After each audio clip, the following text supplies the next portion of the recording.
আজকে আমার বাবাটার জন্মদিন। আমি তো পোস্ট করেইছি, আমার শুভাকাঙ্ক্ষী ভাইয়া আপুরা অনেকেই জেনে গেছে যে আজকে আমার সাপি বাবুর জন্মদিন। বাসায় অনেকগুলো বাচ্চাও আছে। আমার বাচ্চার চাহিদাটা দেখতে গেলে তো হচ্ছে না, সবার চাহিদাগুলোই আসলে মাথায় রাখা লাগে।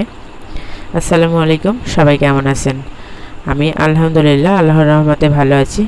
পরিবারের সকলকে নিয়ে খুব ভালো আছি। সবাই দোয়া করবেন আর ভালোবাসা দিয়ে পাশে থাকবেন। আমি আজকে একটু বিরিয়ানি রান্না করব। মানে আমার ছেলের আবদার, আম্মু আজকে একটু বিরিয়ানি করে দিবা। কিন্তু শুধু ছেলেকে খাওয়ালেই তো হবে না, বাসায় তো আরও 4জন ছেলে আছে। মানে মেজো ভাসুরের 2জন, বড় ভাসুরের 2জন, আর আমার একজন, মোটে 5জন।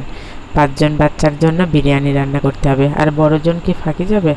আমি আছি, আমার মেজো যা আছে, আরও মানে বড় আরও কয়েকজন আছে। এরা কী করব, এই জন্যে সিদ্ধান্ত নিয়েছি একটু বেশি করে বিরিয়ানি রান্না করব, যেন সবাই তৃপ্তি সহকারে খাইতে পারে। 3.5 রোজা রাখছিলাম।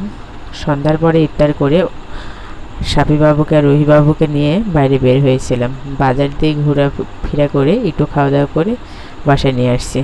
এই তো 8:30টার দিকে বাসাতে ঢুকে আমি আবার রান্নার প্রিপারেশনে গেছি। নামাজ কালাম পড়ে তারপরে খাওয়া দাওয়া হবে আর কি। এদিকে এই তো রান্না করছি, আমি যেমন পারি ঠিক তেমন। আপনারা আবার এই রান্নার কোনো খুঁত ধরেন না।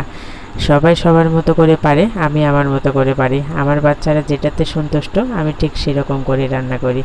আপনারা দেখতেই পাচ্ছেন, আমি তেলটা প্রথমে গরম করে নিয়ে সামান্য পেঁয়াজ কুচি দিয়ে মানে বিরিয়ানির যত বাদাম পেস্ট, পেঁয়াজ পেস্ট আর কয়েকটা কাঁচামরিচ, বেশি কাঁচামরিচ দেইনি, ঝাল হবে। তারপরও নাকি বিরিয়ানিটা একটু ঝাল হয়েই গেছিলো। এই তো মাংসটা আমার সুন্দর মতো কষানো হয়ে গেছে। এর মধ্যে চাউলটাও দিয়ে দিচ্ছি। চাউলটা দেওয়ার পরে সুন্দর মতো আরও কিছুক্ষণ কষিয়ে নিব। তারপরও পাশের চুলাতে পানি ফুটছে, ওই গরম পানিটা এর মধ্যে দিয়ে দেব। আমি খুব সহজভাবে রান্না করি, খুব বেশি কিছু আসলে ওই আহামরিভাবে রান্না করি না। বাচ্চারা যেরকম পছন্দ করে আর কি, সেরকম করেই রান্না করা হয়। সচরাচর তো সেরকম রান্না করা হয় না। এই তো এখন গরম পানিটা আমি দিয়ে দিচ্ছি। পানির পরিমাণটা একটু পরিমাণ মতোই দিতে হয়। আমি তো আন্দাজে দেখছেন দিয়ে দিলাম। আমার কিন্তু সচরাচর রান্না করা নেই, তারপরও আমি দিয়ে দিয়েছি পানি। মাশাল্লাহ, তারপরও সুন্দর হয়েছিল। কয়েকটা কিশমিশও দিয়ে দিলাম। এই তো এখন চাপা দিয়ে ঢাকনা দিয়ে দেব। তাওয়া পাশের চুলাতে তাওয়াও গরম করে নিয়েছি, তাওয়ার ওপর রেখে দেব। তাহলেই মাশাল্লাহ অনেক সুন্দর হয়ে যাবে, একদম দমে বসে গেছে। তাওয়ার নিচে হিটটাও আমি দিয়ে দিলাম একটু। এখন এই কড়াইতে আমি কিছু পেঁয়াজ বেরেস্তা করে নিব।